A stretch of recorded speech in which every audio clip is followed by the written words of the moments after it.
मैं पुण्य भूमि खनियाधाना में निवास करता हूँ, जो कि भारत भूमि के हृदय स्थल मध्य प्रदेश के शिवपुरी जिले की एक तहसील है। यह चारों ओर से पहाड़ों और प्रकृति की गोद में एक अलग ही खूबसूरती लिए मनोरम छटा बिखेरते हुए बसा हुआ शहर है।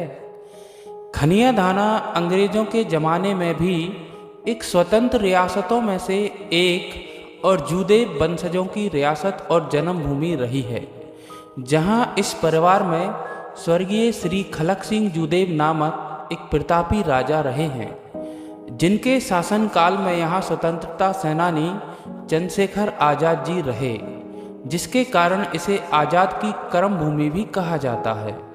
मुझे गर्व है कि मैं इसी नगर में निवास करता हूँ। आज पूरे देश ही नहीं अपितु मेरे नगर में भी कोरोना काल चल रहा है और पूरा नगर इसकी दहशत में है, तो कुछ मस्त मौला मनोरंजन भी कर रहे हैं और मजाकिया अंदाज में शान से जी रहे हैं। आज जब मैं इमली वाली पुलिया पार कर बस स्टैंड के लिए निकला तो मैं कुछ देर चौधरी लॉज पर रुका, जहाँ से मैंने एक ओर ऊंचा नीचा डिवाइडर और दूसरी ओर हिंदी अंग्रेजी का संगम देखा, जो कि आज भी सेकुलर लोगों के गाल पर जोरदार थप्पड़ था, क्योंकि धर्म जातिगत भेदभाव भुलाकर सब मदहोश होना चाहते थे। सभी लाइनों में लगकर अपनी बारी आने और आंखें तथा हाथ हाला के लिए मचल रहे थे। ये दृश्य देख मैं अचंभित रह गया। फिर अचानक से मुझे याद आया, बेचारे सैनिटाइज़र लेने आए हैं, कोरोना अंदर से भी तो ख़त्म करना है। मुझे इन मतवालों की मस्ती किसी अल्हड़ फकीर से भी उच्च दर्जे की लगी, जो मस्ती में चूर सोम रस का पान कर रहे थे। कुछ देर ठहरने के बाद मैं आगे बढ़ा, जहां मेन मार्केट ने मुझे स्तब्ध ही कर दिया था। कोरोना काल में बस स्टैंड से सभी बसें नदारद थीं और उनकी जगह एक अजीब से सूनेपन ने ले ली थी, तो वहीं दूसरी ओर लगी दुकानें सबको ललचा रही थीं और सभी को अपनी ओर आकर्षित कर रही थीं। चहु ओर ठेले थे, सभी मानो कोरोना को मुंह चिढ़ा रहे हों।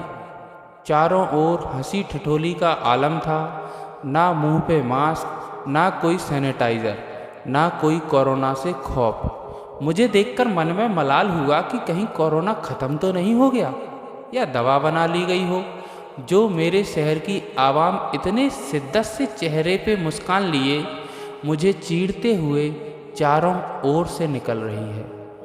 मैं जब जुग्गन इलेक्ट्रॉनिक तक पहुंचा तो आलम और भी निराला था।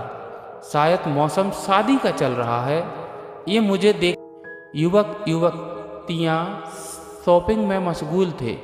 चेहरे पर लेस मात्र भी कोरोना का डर ना था। आज भी कई युवतियाँ लिपस्टिक दिखाने के लिए शायद मास्क के प्रयोग से डर रही थीं और मास्क के बिना पूनम की चांद की तरह जगमगा रही थीं, जिन्हें कई चकोर टकटकी लगाकर देख रहे थे।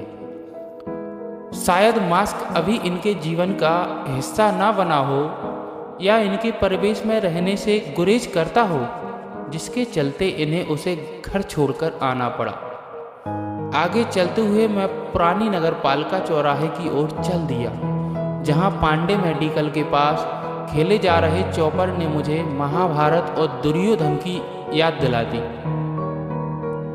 बेचारी द्रौपदी का आंसुओं से सना चेहरा मेरी आंखों के सामने था, लेकिन कुछ आधुनिक रजवाड़े बड़ी मस्ती से अपनी भुजाओं में पांसों को फड़का रहे थे और कुछ अपनी गोट बचाने की जुगत में थे। इसी के चारों ओर छोटी छोटी जमातों में लोग मजे के साथ कोरोना में जीवन यापन कर रहे थे।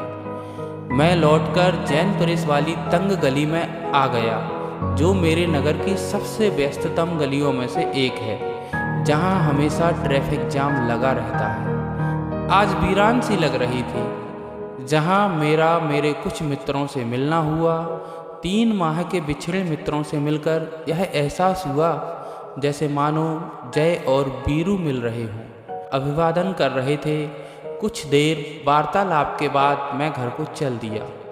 आज मुझे यह सब देखकर यही अनुभव होने लगा है कि भूत, पिशाच और कोरोना सब मन का वहम है, लेकिन मेरे मन ने मुझे प्रेम से समझाते हुए याद दिलाया, बेटा मास्क लगा ले, तुझे अभी बहुत ज़िंदगी जीना है। आखिर 2024 अभी बाकी है। और मन की बात मानते हुए तंग गलियों से घर की ओर चला आया। धन्यवाद। अभिवादन कर रहे थे। कुछ देर वार्तालाप के बाद मैं घर को चल दिया। आज मुझे